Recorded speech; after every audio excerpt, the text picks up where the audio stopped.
I stumbled across something absolutely disturbing while diving into declassified documents, claims that were dismissed as conspiracy theories for decades, until the government itself confirmed they were real.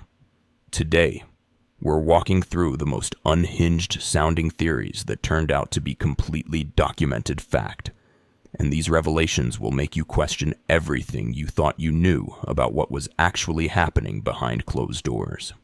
The CIA had been conducting terrifying experiments using drugs, hypnosis, isolation, sensory deprivation, and other extreme techniques on human subjects, often U.S. citizens, with the stated aim of controlling an individual to the point where he will do our bidding against his will and even against such fundamental laws of nature as self-preservation. The program was called MK Ultra, and it was far worse than even the conspiracy theorists had imagined. The CIA poured millions of dollars into the research, operating through front companies to fund studies at scores of institutions. At least 80 universities, hospitals, prisons, and pharmaceutical companies were involved, often unwittingly. All told, the program comprised 149 sub-projects, ranging from drug testing to hypnosis to electroshock therapy. But here's what makes this particularly disturbing. Many of these experiments were grossly unethical and illegal, disregarding the need for informed consent. Unwitting U.S. and Canadian civilians were drugged or abused under the guise of science. One documented victim was Frank Olson, an Army biochemist who died in 1953 after he was secretly administered LSD by a CIA employee and then fell from a 10th-story window. Federal narcotics agent George White ran safe houses where the CIA tested drugs like LSD and performed other experiments on unwitting Americans. These weren't isolated incidents. They were systematic operations happening across the country. During a Senate hearing, testimony revealed that over 30 institutions and universities were involved in testing drugs on unknowing citizens at all social levels, high and low, and that at least one death resulted directly from these activities. They spent an estimated $10 million or more, roughly $87.5 million adjusted for inflation. For 20 years, the government was literally experimenting on its own people while dismissing anyone who suspected it as paranoid conspiracy theorists. The cover-up was just as shocking as the crimes themselves. In 1973, amid a government-wide panic caused by the Watergate scandal, CIA Director Richard Helms ordered all MK-Ultra files destroyed. Only in the mid-1970s did MK-Ultra's existence come to light when congressional investigations exposed the program's shocking scope. It wasn't until 1974-75, amid the post-Watergate push for transparency, that investigative journalists and the U.S. Congress exposed MK-Ultra to public scrutiny. What emerged next would prove that sometimes the most unbelievable theories about government surveillance turn out to be documented fact. But the government surveillance revelations were about to get exponentially worse. In June 2013, a contractor named Edward Snowden revealed the existence of previously classified mass intelligence gathering surveillance programs run by the U.S. National Security Agency. And what he exposed made the MK-Ultra experiments look like amateur hour.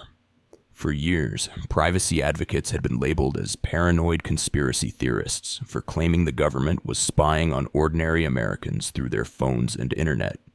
Tech-savvy skeptics insisted the NSA was conducting mass surveillance, monitoring email communications, and collecting phone records on millions of innocent citizens. The response from officials was always the same. These people were delusional, seeing surveillance where none existed. Then Snowden leaked thousands of classified documents to journalists at The Washington Post and The Guardian. And suddenly, every crazy theory about government spying turned out to be documented reality. The first program revealed was PRISM, which allowed direct access to data on the servers of Microsoft, Yahoo, Google, Facebook, Paltalk, AOL, Skype, YouTube, and Apple. The government wasn't just collecting metadata, they were operating a warrantless wiretapping program that vacuumed up emails, Facebook messages, Google chats, and Skype calls around the clock. The scope was absolutely staggering. The NSA was putting more than 125,000 targets under surveillance each year using a single court order. And by March 2013, they had collected 97 billion pieces of intelligence from global computer networks. But here's the truly disturbing part. Although the government claimed PRISM targeted foreigners, FBI agents were systematically searching through databases for Americans' communications using their names and email addresses, including during domestic criminal investigations. Investigators had easy access to a trove of Americans' private emails, calls, and messages without ever seeking individualized approval from any judge. Exactly what privacy advocates had been warning about for years. The people dismissed as conspiracy nuts had been describing actual government programs with frightening accuracy, while officials publicly denied these programs even existed. What came next would prove that corporate conspiracy theories were just as real as the government ones. After hearing about MKUltra's drug experiments and the NSA's mass surveillance programs, do you think there are other conspiracy theories happening right now that will be proven true in the next decade? Drop your answer in the comments below, because what I'm about to show you next proves that even the corporate world has been hiding shocking truths from millions of customers.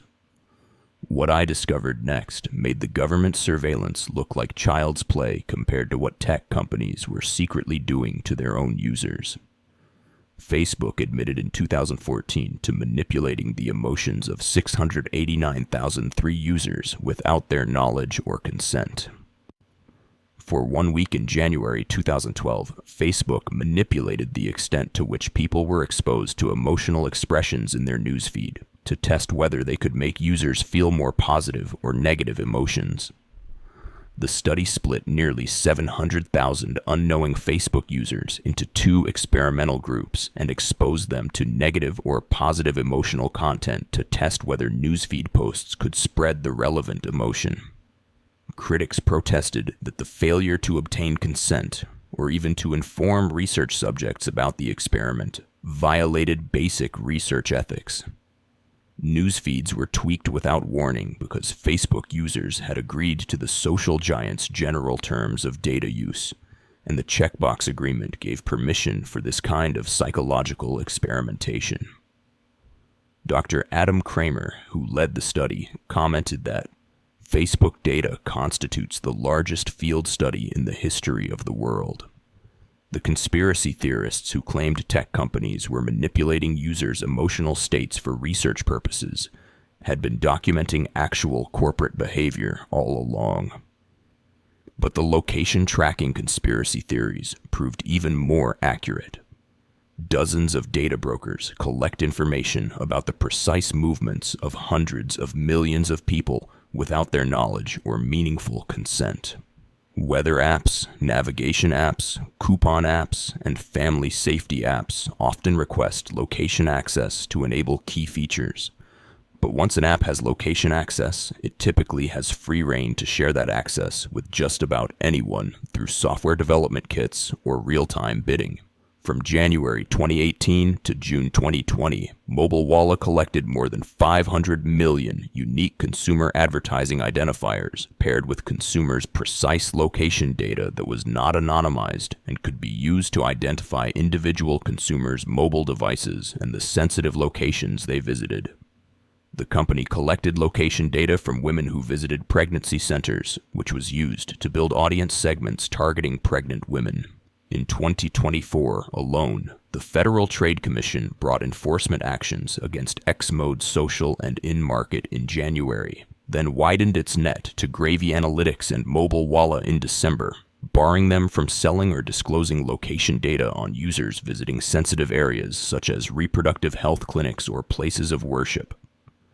Gravy Analytics and Vental allegedly collected, processed, and curated more than 17 billion signals from around 1 billion mobile devices daily.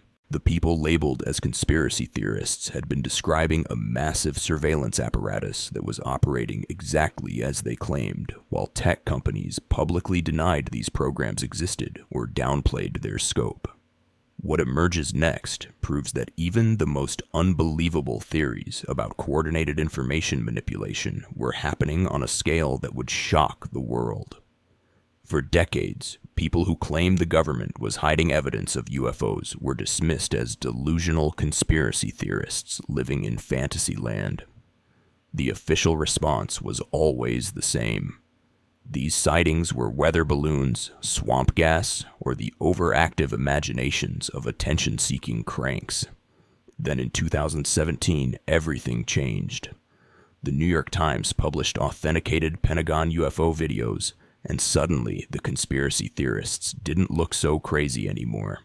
The Pentagon officially released the first 3 videos of unidentified aerial phenomena in 2020 and confirmed the provenance of leaked 2019 videos in 2 statements made in 2021. The government was admitting that military personnel had recorded objects in the sky that they genuinely could not identify or explain. On June 25, 2021, a 9-page preliminary assessment was issued that focused on 144 observations of unidentified aerial phenomena by the U.S. Armed Forces, mostly from U.S. Navy personnel from 2004 to 2021. The assessment noted that some data appeared to show UAP demonstrating acceleration or a degree of signature management, with additional rigorous analysis necessary by multiple teams of technical experts to determine the nature and validity of these observations. The scale of what was being revealed kept growing. From May 2023 to June 2024, the All-Domain Anomaly Resolution Office received 757 new incident reports, and the descriptions of these unexplained objects were disturbing. Orbs, cylinders, triangles, with some cases happening over extended periods. Military personnel were documenting objects that defied conventional explanation, and the government was finally admitting it had no idea what they were. The conspiracy theorists had been right about the cover-up, too. Military personnel had been seeing these objects for years, but were afraid to report them because of the ridicule and career damage that would follow. Sociocultural stigmas and censor limitations had created a chilling effect on formal reporting.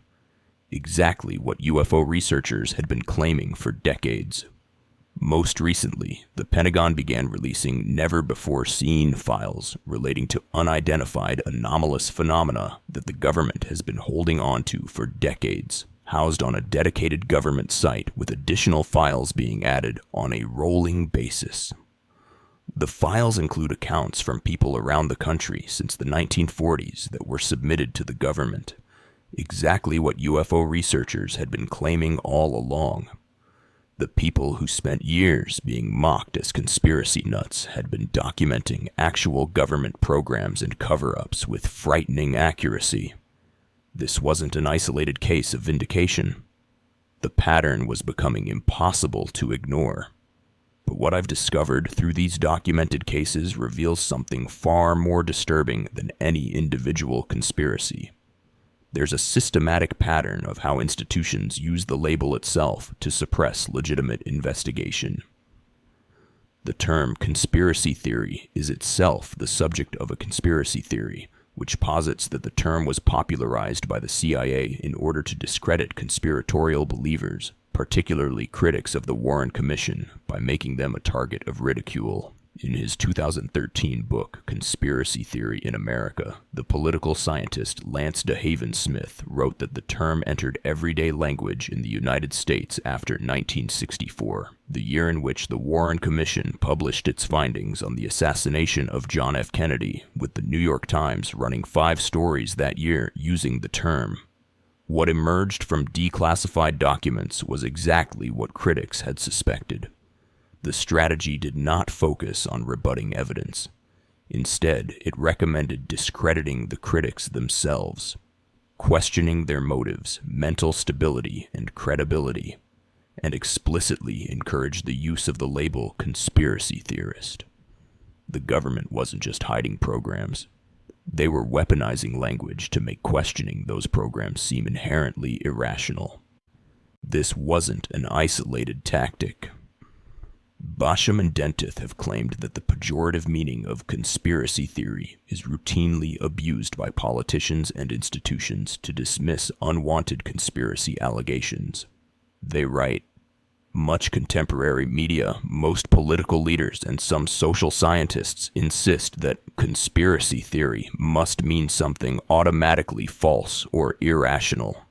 The label became a psychological weapon that could shut down inquiry before it even began. Recent research has documented this pattern in action.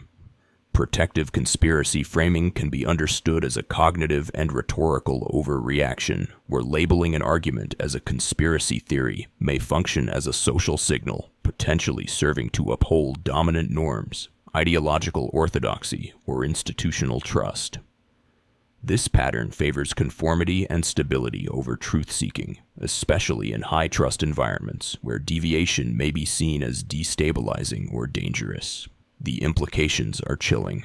Every time someone raises legitimate concerns about government surveillance, corporate manipulation, or institutional cover-ups, they risk being dismissed not because their evidence is weak, but because the very act of questioning has been reframed as mental illness.